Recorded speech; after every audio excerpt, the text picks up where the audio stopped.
जैसा कि आप लोगों को पता है कि यूपी पीसीएस 2024 की प्रारंभिक परीक्षा की तिथि बढ़ चुकी है, यानी कि यह पेपर पोस्टपोन हो चुका है। खबर यह मिल रही है कि यह परीक्षा दिसंबर में होगी। अब कई छात्रों के कई प्रकार के सवाल आते हैं कि क्या सर 2024 का प्री हम पहली बार दे रहे हैं, प्री क्वालिफाई कर सकते हैं? और कई छात्र प्रश्न करते हैं कि अभी तक हमारा पीटी ही नहीं हुआ है, हमको बड़ी घबराहट होती है, पीटी के लिए हम क्या करें? अभी हमारी बहुत अच्छी तैयारी थी, अब क्या किया जाए? बहुत सारे सवाल रहते हैं। कई छात्र कहते हैं कि हमने घटना चक्र के सभी सेट लगा लिए, फिर भी नहीं हमारा पीटी होगा, अब क्या किया जाए? हमने फलाने को टॉपर्स को सुना था जो बता रहा था कि आप इतना काम कर लीजिएगा और पीटी क्वालिफाई हो जाएगा, हमने वही काम किया,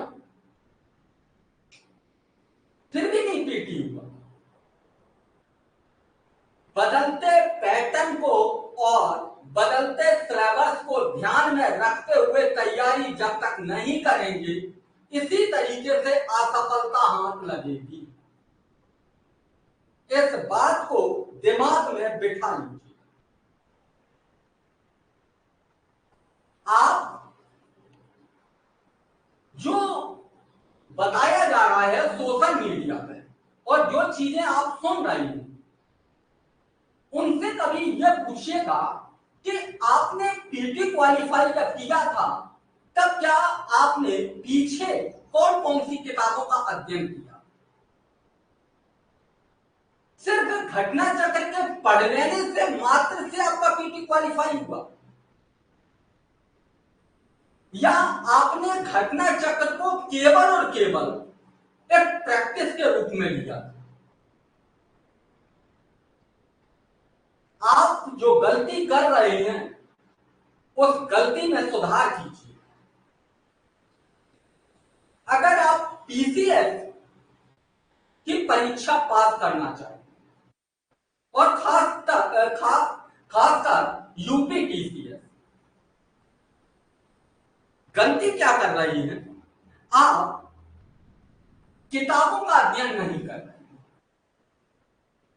जैसे कि क्या आपने आधुनिक इतिहास के लिए बिपिन चंद्र जैसी किताब का अध्ययन किया है? आप कहेंगे बिल्कुल। क्यों?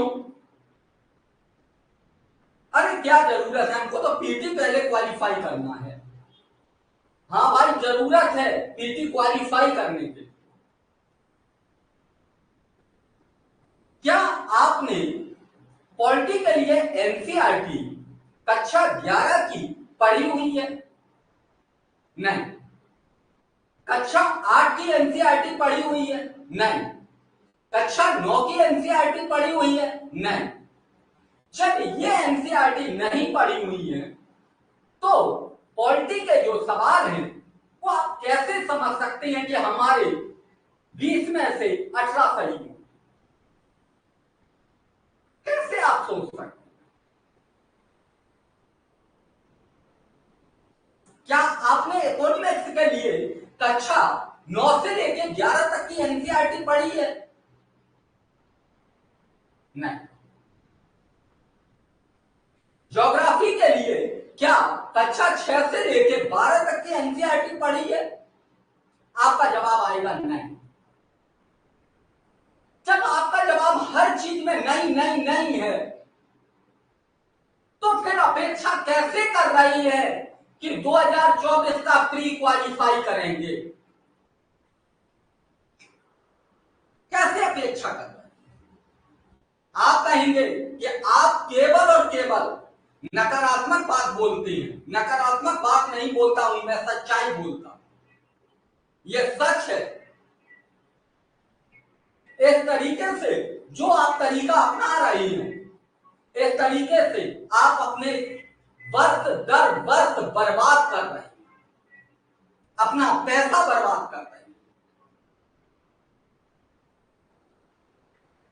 आयोग की मांग है एनसीईआरटी,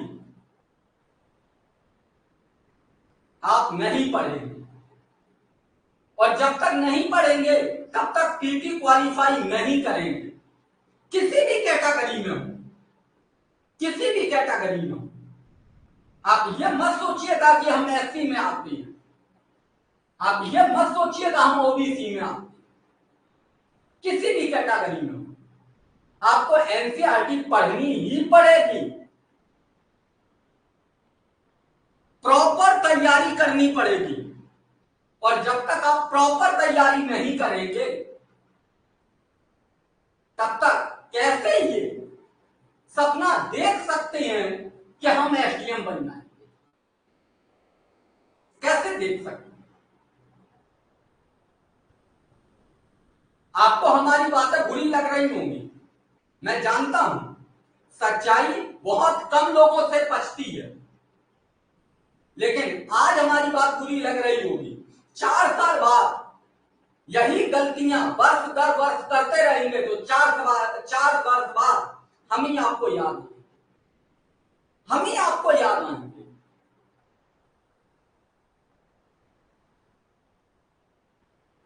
आप नहीं मान रहे हैं,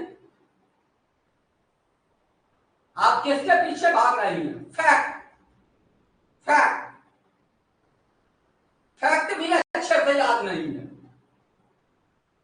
कॉन्सेप्ट तो है ही नहीं, फैक्ट भी नहीं है। जब आपका फैक्ट और कॉन्सेप्ट दोनों चीजें क्लियर नहीं है तो आप अपने आप से सोचिएगा कि इतनी बड़ी परीक्षा का एग्जाम हम कैसे क्रैक कर पाए। यह सवाल हम आपसे आप पर छोड़ रहे हैं, विचार कीजिएगा। मैं नहीं कहता हूं कि हमको फॉलो कीजिएगा, हमको लाइक कीजिएगा, हमारे चैनल को सब्सक्राइब कीजिएगा, हम कभी नहीं कहते। हम केवल और केवल आपको जागरूक कर रहे हैं। अगर ये आपका सपना है एसडीएम बनने का तो आप साकार करने के लिए सही दिशा में काम कीजिएगा, आप प्रॉपर तैयारी कीजिएगा, प्रॉपर। आपका हिस्ट्री पर आप यह मत सोचिएगा कि एंशिएंट इंडिया पर बहुत ज्यादा हम पकड़ बना लें, एंशिएंट इंडिया पर पकड़ मत बनाइएगा, लेकिन मॉडर्न इंडिया पे आपकी पकड़ होनी चाहिए। मॉडर्न इंडिया पर आपकी बेहतर पकड़ होनी चाहिए, क्योंकि आप जब मेंस में देने जाएंगे, मेंस लिख रहे होंगे तो आपके सिलेबस में 1757 से लेकर 1947 तक की घटनाएं जो दी गई हैं वो आपके सिलेबस में दिया गया है मुख्य परीक्षा, और प्री में भी वहीं से सवाल अधिक आते हैं, ये बात याद रखिएगा। पॉलिटी, भारतीय संविधान पर आपकी पकड़ होनी चाहिए।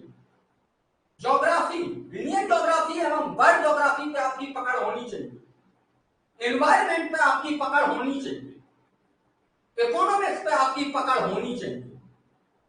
अगर ये 5 सब्जेक्ट आपके तैयार हैं, मैं दावे से कह रहा हूं पीटी क्वालिफाई करें, और मैं दावे से कह रहा हूं आप 90+ प्रश्न सही करेंगे, 90+ प्रश्न सही करेंगे, क्योंकि इस एरिया से आप देखेंगे तो लगभग में 80 प्रश्न आपको देखने को मिलते हैं। करंट अफेयर्स को आपने जब ये आपका जीएस वाला, ये वाला आपका अच्छे से तैयार होगा, करंट आपके लिए बहुत ज्यादा जद्दोजहद वाला मामला नहीं लगेगा। आपको ये नहीं लगेगा कि करंट हमको याद नहीं होता, ऐसा नहीं होगा।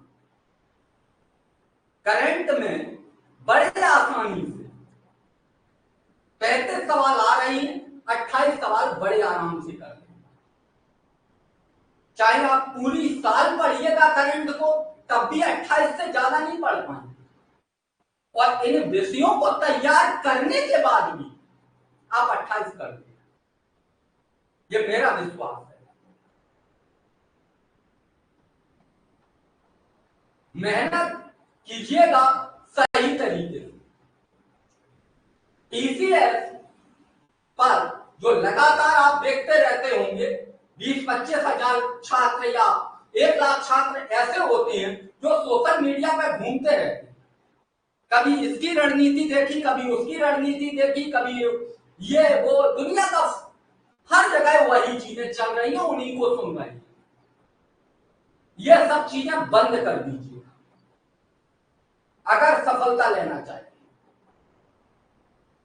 और हम तो कहेंगे प्रॉपर तरीके से जल्दी सफलता चाहिए तो कोई बेहतर संस्थान को चुन लीजिए और उस संस्थान के मार्गदर्शन में आप तैयारी कीजिए, आप सफल हो जाएंगे। संस्थान की बहुत बड़ी भूमिका होती है। आपको संस्थान जो स्टडी मटेरियल और क्लास के माध्यम से जो समझाता है टॉपिक, वो हो सकता है 2 वर्ष में, हो सकता है 2 घंटे में समझ पाए। क्लास में वही टॉपिक आपको 30 मिनट में समझा दिया गया और इस तरीके से समझा दिया गया कि आप भूल नहीं पाए। और इसी तरीके से आपको नोट्स मिल जाता है। मैं ये नहीं कहता हूं कैरियर पाथ को ज्वाइन कीजिए, जहां आपकी इच्छा हो वहां ज्वाइन कीजिए, लेकिन क्लास जरूर कीजिए। क्लास एक बार कर लेंगे और अच्छे से नोट्स बना लेंगे, मैं आपको दावे से कह रहा हूं कि आप सिलेक्शन ले जाएंगे। सिलेक्शन लेना है, पीटी क्वालिफाई नहीं करना है, सिलेक्शन लेना है। सिलेक्शन के लिए हमको मेहनत सही तरीके से सही दिशा में करनी है। अपने आप को इतना बोझ मत डालिएगा फैक्ट के माध्यम से कि आप दब जाएं और आपको सामने अंधेरा नजर आने लगे और आप कहने लगे कि सफलता नहीं मिलती। ऐसा मत कीजिए।